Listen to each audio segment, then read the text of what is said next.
अक्सर एक सवाल सामने आ जाता है कि उच्च न्यायालय के न्यायाधीश को हटाने की प्रक्रिया क्या है और फिर संविधान क्या कहता है। नमस्कार, मैं आपका अपना कुलदीप अवस्थी। आप देख रहे हैं बेजोड़ रत्न चैनल।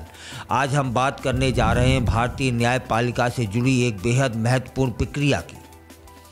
उच्च न्यायालय के न्यायाधीश को हटाने की प्रक्रिया की। क्या कोई न्यायाधीश को आसानी से हटाया जा सकता है? इसके लिए संविधान क्या कहता है? आइए इसको विस्तार से समझने का प्रयास करते हैं कि भारतीय संविधान के अनुच्छेद 217 और 124(4) के तहत न्यायाधीशों को हटाने का प्रावधान दिया गया है। लेकिन ऐसा सिर्फ दो विशेष परिस्थितियों में ही किया जा सकता है। अगर किसी न्यायाधीश का आचरण गंभीर रूप से अनैतिक पाया जाता है तब।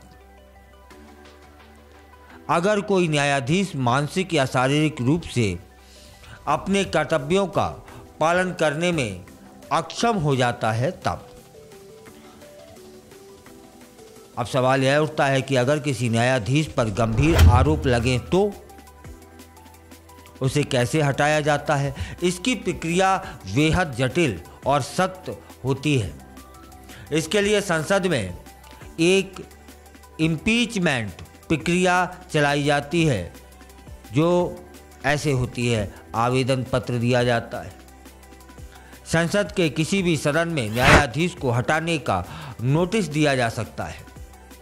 यह नोटिस लोकसभा के कम से कम 100 सदस्य या राज्यसभा के कम से कम 50 सदस्य द्वारा हस्ताक्षरित होना चाहिए। फिर क्या होता है? जांच समिति का गठन किया जाता है।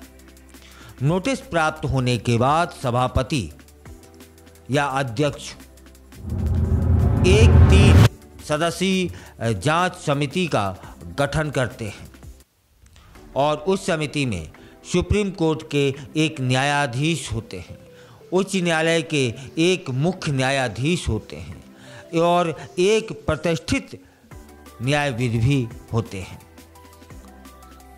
यह समिति आरोपों की जांच करती है और सबूतों के आधार पर सबूतों का मूल्यांकन करती है।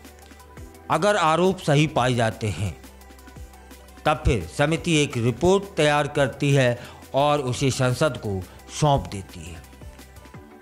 अगर समिति के रिपोर्ट में आरोप सही पाए जाते हैं तब फिर यह प्रस्ताव संसद के दोनों सदनों में पेश कर दिया जाता है। प्रस्ताव को पास करने के लिए संसद के प्रत्येक सदन में उपस्थित सदस्यों के 2/3 बहुमत से पारित होना बहुत जरूरी है। और 5वां चरण है राष्ट्रपति जी की स्वीकृति। जब प्रस्ताव संसद द्वारा पारित हो जाता है तब उसे अंतिम मंजूरी के लिए राष्ट्रपति जी के पास भेज दिया जाता है और राष्ट्रपति जी की मंजूरी मिलते ही न्यायाधीश को पद से हटा दिया जाता है। अब तक के उदाहरण क्या हैं? क्या आप जानते हैं कि भारत के इतिहास में न्यायाधीश को हटाने के मामले में बेहद दुर्लभ मामले सामने आए हैं। इसकी जटिल प्रक्रिया के कारण अब तक सिर्फ एक ही बार किसी न्यायाधीश को हटाने की कोशिश की गई थी। सन 1993 में सुप्रीम कोर्ट के न्यायाधीश वी रामास्वामी के खिलाफ महाभियोग प्रस्ताव लाया गया था, लेकिन इसे पारित नहीं किया जा सका। संविधान ने न्यायाधीशों को हटाने की प्रक्रिया को बेहद कठिन बनाया हुआ है ताकि न्यायपालिका की स्वतंत्रता और निष्पक्षता बनी रहे। यह सुनिश्चित किया गया है कि किसी भी न्यायाधीश को बिना ठोस कारण के नहीं हटाया जा सकता।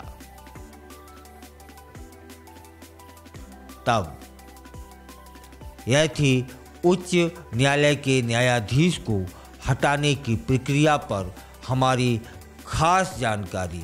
अगर आपको यह जानकारी उपयोगी लगी हो तब फिर इसे शेयर करें और यह जानकारी अन्य लोगों तक भी जिससे पहुंच सके, और चैनल को सब्सक्राइब करना बिल्कुल ना भूलें।